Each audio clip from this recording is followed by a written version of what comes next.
जब भी आपको बुखार होता है तो आप पहला काम क्या करते हैं? कोई दवा लेते हैं, कोई गोली लेते हैं।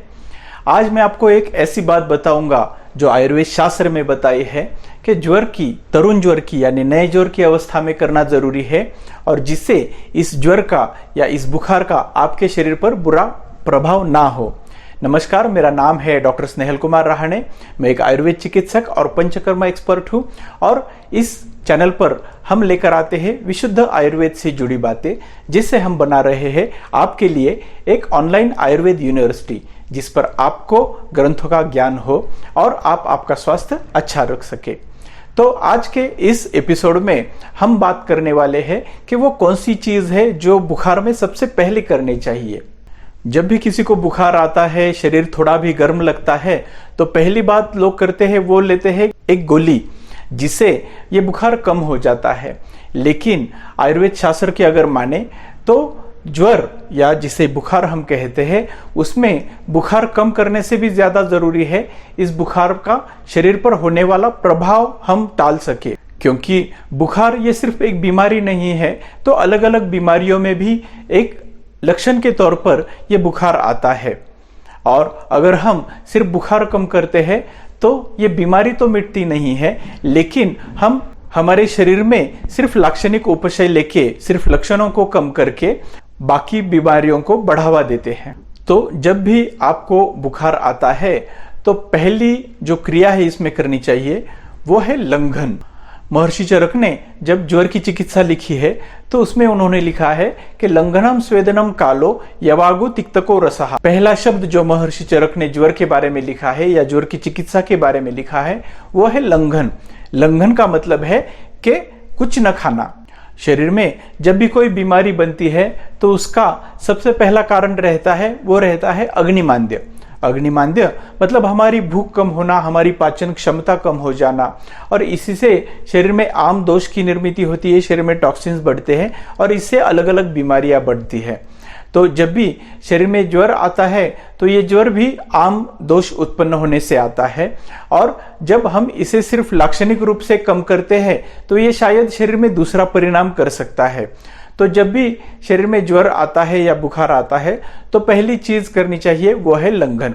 अब ये लंघन किस प्रकार करें?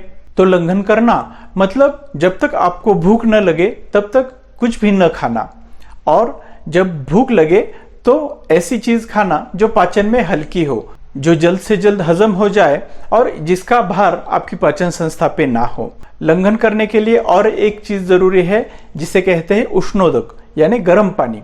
गर्म पानी का अगर आप सेवन करते हैं तो ये शरीर में बना हुआ आम पाचन हो जाता है और ये अग्नि बढ़ाने में मदद करता है। इसकी वजह से ये ज्वर अगले धातुओं में जाकर, रक्त, मांस, मेद, अस्थि, मज्जा, शुक्र में जाकर दूसरे विकार पैदा ना करे, इसके लिए ये बहुत ही जरूरी है।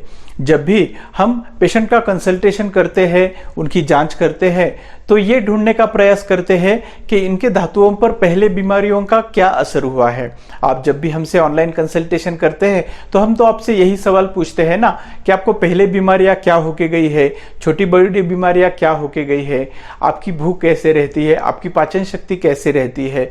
तो इन सभी का यही उद्देश्य रहता है कि जो आपकी बीमारी है उसकी जड़ को समझ लेना।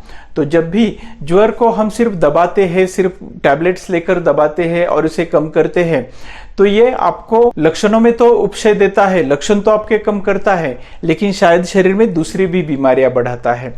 तो जब भी आपको हल्का सा बुखार आए, थोड़ा शरीर गर्म लगे या ज्वर की या बुखार की पहली अवस्था हो, तो इसमें सबसे पहले लंघन करें। लंघन से आपका ज्वर कम होने में मदद मिलेगी और इसका शरीर पर दूसरा प्रभाव भी नहीं होगा। और इसके साथ जो पदार्थ भूख बढ़ाते हैं, अग्नि बढ़ाते हैं, ऐसे पदार्थों का आप सेवन कर सकते हैं, जैसे अदरक है, सौंठ है, काली मिरी है। इनका काढ़ा बनाकर आप ले सकते हैं, जिससे भी आपका अग्नि बढ़ने में मदद मिलती है और आम का पाचन होने में मदद मिलती है।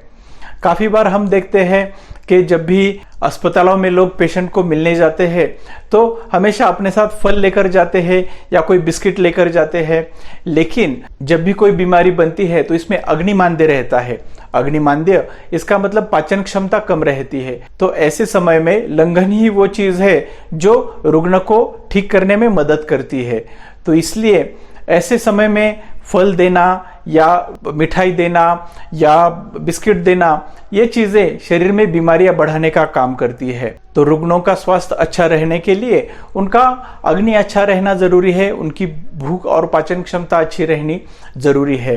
तो इस संदेश को सभी तक पहुंचाइए कि ये जो पद्धति है, जो प्रथा है, इसे कहीं पर रोकना जरूरी है और अग्नि का ख्याल करके ही अन्न का सेवन हर रुग्ण ने करना जरूरी है। इस चैनल के माध्यम से हम समाज में यही जागृति निर्माण करना चाहते हैं, हमारे देश में और पूरी दुनिया में भी यही जागृति निर्माण करना चाहते हैं कि अगर आप आयुर्वेद सिद्धांतों का पालन करेंगे तो आपका स्वास्थ्य भी अच्छा रहेगा और आपको दवा की भी जरूरत नहीं रहेगी।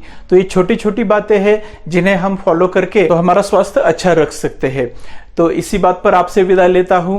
अगर आप पहली बार हमारे चैनल पर आए हैं तो हमारे चैनल को जरूर सब्सक्राइब कीजिए और बेल आइकन प्रेस कीजिए ताकि हमारे अगले नोटिफिकेशंस भी आपको मिलते रहे। अगर आपको भी आपके स्वास्थ्य संबंधी कोई समस्या है, कुछ हल पूछना है, तो नीचे कमेंट बॉक्स में आप हमसे ये सवाल पूछ सकते हैं, या हमारे हेल्थ लाइन है, इस पर भी आप हमारे से सवाल पूछ सकते हैं और हमारे चैनल के माध्यम से हम इसका जवाब जरूर देंगे। तो अगली वीडियो में फिर से मिलेंगे, तब तक खुद का ख्याल रखिए। निरोगी भव।